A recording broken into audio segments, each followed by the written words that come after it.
Podcast.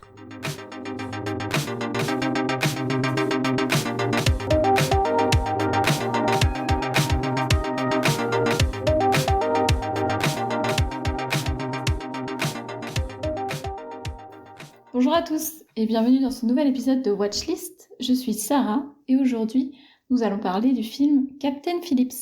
Capitaine Phillips, vous m'entendez? Capitaine Phillips, est-ce que vous m'entendez? C'est un thriller américain qui est sorti en 2013.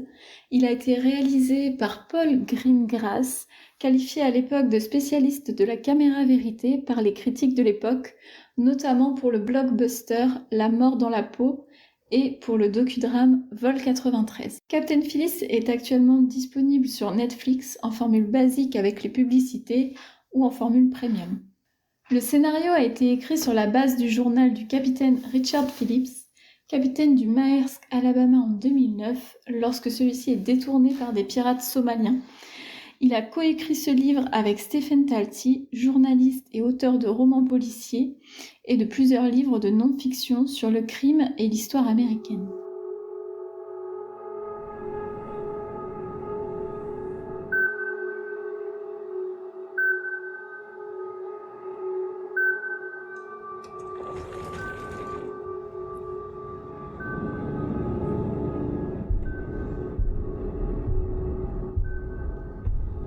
Est-ce que tout va bien?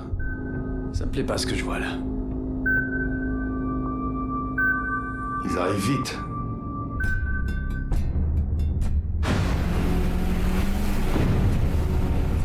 Ici le Maersk Alabama. Nous sommes un cargo non armé.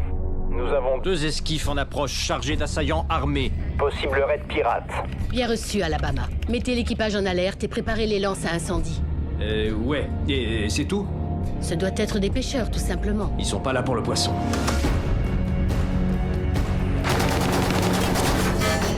Ils nous tirent dessus! Ouvrez les lances! Alarme réelle, ce n'est pas un exercice.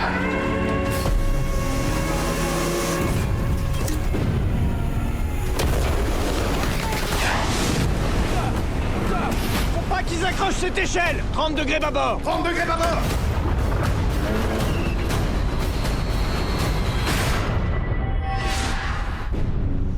Écoutez-moi! Nous avons des pirates armés à bord! S'ils vous trouvent, souvenez-vous, vous connaissez le bateau, pas eux. Restez unis, et on s'en sortira.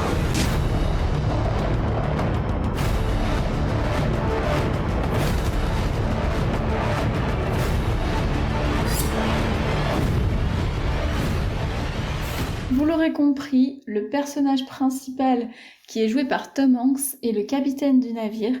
Il est responsable de l'équipage qui est pris en otage. C'est un responsable qui va se montrer courageux, intelligent, mais qui ne sera ni infaillible ni surhumain. Le second rôle est celui de Muse, c'est le leader des pirates et il est prêt à tout pour sortir de la pauvreté. Il est interprété par Barkhad Abdi.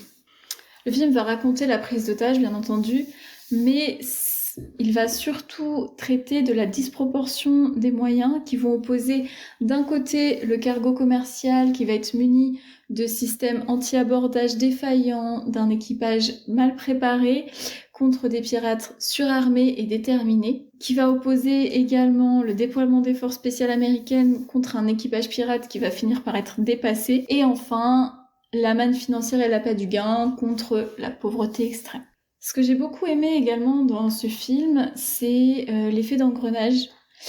On a le passage où les héros ne peuvent plus faire marche arrière, ils sont tous les deux contraints par leur responsabilité. La responsabilité du capitaine du navire qui va l'obliger à abandonner son équipage et son bateau, et donc qui va l'obliger à rentrer dans le canot des pirates pour pouvoir protéger ses hommes. Et la responsabilité de Muse, le leader des pirates, qui va être obligé de multiplier les assauts contre le cargo pour rendre compte à ses chefs et pour survenir aux besoins de sa famille. J'ai beaucoup aimé les jeux de persuasion et les dialogues. Ils permettent de bien nous ancrer dans la prise d'otage. Elle devient très réaliste. On ressent vraiment la tension de chacun des personnages.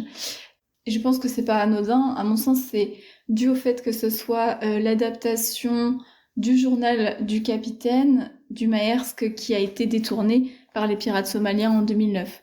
Le film montre aussi très bien comment la proximité entre d'un côté l'extrême pauvreté et de l'autre la profusion de richesses va engendrer la violence.